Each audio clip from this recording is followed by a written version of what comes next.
In this video, I'll show you how to solve limits graphically and also determine continuity at a point. First, it's important we take a look at limit notation. Things I want you to understand is that first you have the limit as x approaches a. This is the value along the x-axis we're approaching. Kind of tells us where to look. The f of x is the function, which can be a graph, a table, or an equation. For our purposes, we're going to be looking at the graph. And the final piece, what it equals, is L, also known as the limit. It just answers the question, what y value are we approaching? So it's actually pretty easy when we take a look at a graph. Here's the graph we're going to take a look at and analyze. Now, one thing I didn't show you yet was the idea of a one-sided limit. That's the first thing we ask for. So this first piece says the limit as x approaches -3, but you'll notice next to the -3, in the superscript up here, it has a little negative sign, which means from the left. Because here's -3, our x value is right here on the graph, and we can approach it from the left side or from the right side. This says what happens as we approach it from the left. And f of x, that just tells us we're going to look at whatever is referring to f of x, in our case, our graph. And so we're just going to determine what value are we approaching. We never have to reach it. It's just what we approach. Even though there's no value at that point, what we can see is what we're getting closer and closer to the value of 1. So the limit as x approaches -3 from the left is simply 1. So you can ask yourself, what would be there? That's another way to look at it. So here we have 1. Now the next one says, what is the limit as x approaches 3 with a plus sign means from the right.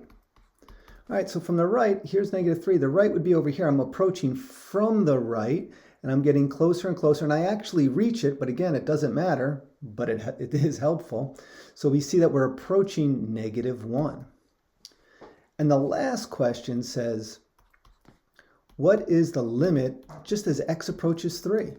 That means they want you to look at both sides, so from the left and the right. And in our case, they're different.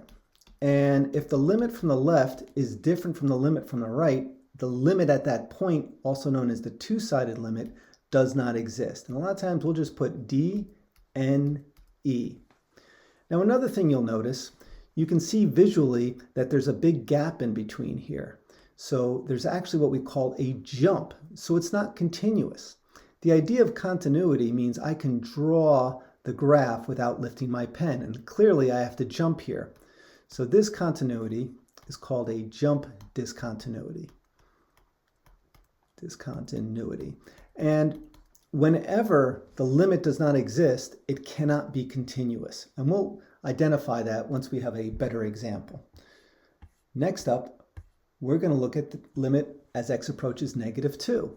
Well, here's our -2 right here. And then we can see, well, coming from the left, we're approaching -2. Coming from the right, we're also approaching the y value of -2. So since those two limits are equal, no matter where we approach from, it's equal to -2. That's our limit. Now, to determine continuity, which we can see, we can draw that entire area without lifting our pencil, so it is going to be continuous. But there is a definition. And for continuity, there's 3 pieces. Continuity. Here it is. Step 1, the limit exists. And a lot of times they just write it as this. The limit as x approaches a, meaning any value we're looking at, of whatever our function is, must equal L. And L is some number between -infinity and infinity. It just can't be infinity, because infinity or -infinity, they're not numbers. Step 2, the value at that point exists. So f of a, the value at that point, exists. In other words, it's not just an open circle. Here there's an actual value we can read. And the third part really just puts those together. It says that the limit of our function as x approaches a equals f of a. So basically, the point exists and the limit exists, and they're the same. And we're going to see some examples where they're not the same. Next up, we're going to approach -1. So as we approach x equals -1 from the left, we see we're getting closer and closer to the x-axis. We'd be approaching the y value of 0. When we approach -1 from the right, up here, I'm going to just follow my graph down, it's also approaching 0. So even though there's no value there, there's an open circle, the limit from the left equals the limit from the right. They're the same. So our limit does exist. The point does not have to exist. Remember, it just answers the question, what value are we approaching? Now, clearly, if I try to draw this, I got to lift up my pencil to finish drawing it. So in terms of continuity, to prove it is not continuous, so continuous at x equals -1 as a question, well, one, the limit does exist, the limit exists, but it fails when we look at the value of -1. F of -1 does not exist, D and E. Therefore, it is not continuous. So it's pretty simple. Now, in this case, it's not a jump. It looks like there's a hole. So we call this continuity.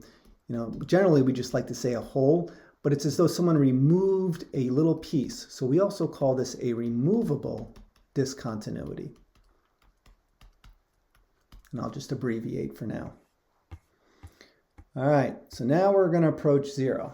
So this one's a little different. I'm approaching 0 from the left. So I'm following this, and it zooms off all the way up. It never reaches 0, but it just keeps going up because there's a vertical asymptote. You may have learned that in pre-calculus or algebra 2. So we can see we're approaching infinity, not a number. But I can be specific and put the infinity symbol. And then in parentheses, I like to write D and E, just reminding us that it does not exist as a number. Now, when I approach 0 from the right, here I am, I'm getting closer and closer, but that one is going down to -infinity. Also put the reminder, it's not a number, so the limit does not exist. And then here, since they're not the same thing, I can't put infinity or -infinity. I can simply write does not exist. So in this case, we can see clearly it's not continuous because we can't draw this. So it's not continuous. And we have several reasons. We can just say the value doesn't exist. F of 0 does not exist. And also, the limit does not exist, right? Limit does not exist. So it fails miserably. The other thing we can talk about is the type of discontinuity. Over here we had the jump. Over here we had the removable. And this goes on to infinity. So the type this is an infinite discontinuity.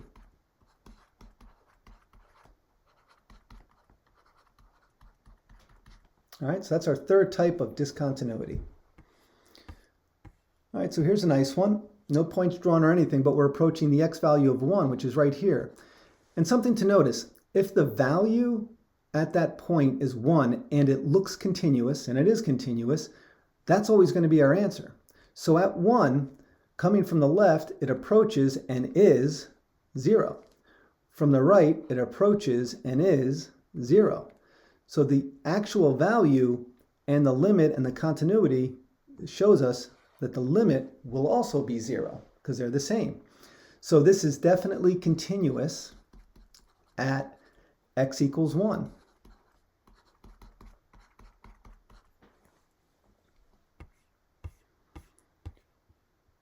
All right, at 2, we've seen this before. This one's a little bit different, so this is good to look at. So we're approaching the value of 2 from the left. As I follow my graph, I'm approaching the value of 1 from the left. When I approach it from the right, here I am, I'm approaching -1. So since the left does not equal the right, the limit does not exist. But notice there is a value in between. So the limit does not exist and the value is equal to 0. So if they asked you, what is f of 2? Well, f of 2 is equal to 0. Not because it's halfway in between, it's because they put an actual point there. So we see the value exists, but the limit doesn't exist, which means, again, this is discontinuous. There's no way to draw it without lifting our pencil. Next up, we're looking at a value of 3. Where it appears to be a corner. And later on, when you start to learn about differentiability, you'll understand there's a significance to this because as just looking at it, we can tell it's going to be continuous. But let's go ahead and go through our steps.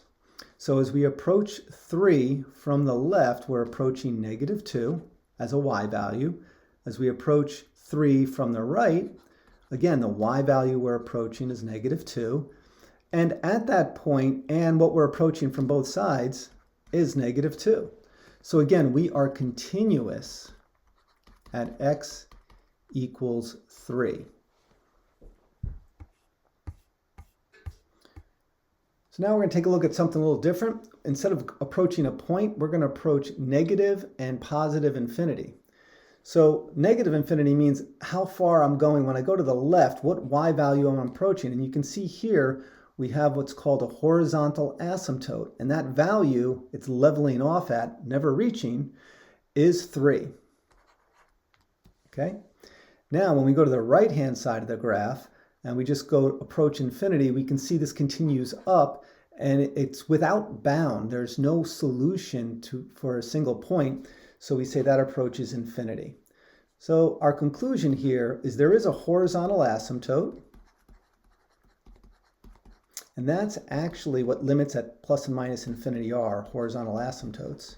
So there is one horizontal asymptote. There could be multiple, there could be one, and there could be none. In this case, that's what we have, the one on the left-hand side. And that's it. I hope that helped you out, and we can take a look at how to solve limits analytically next.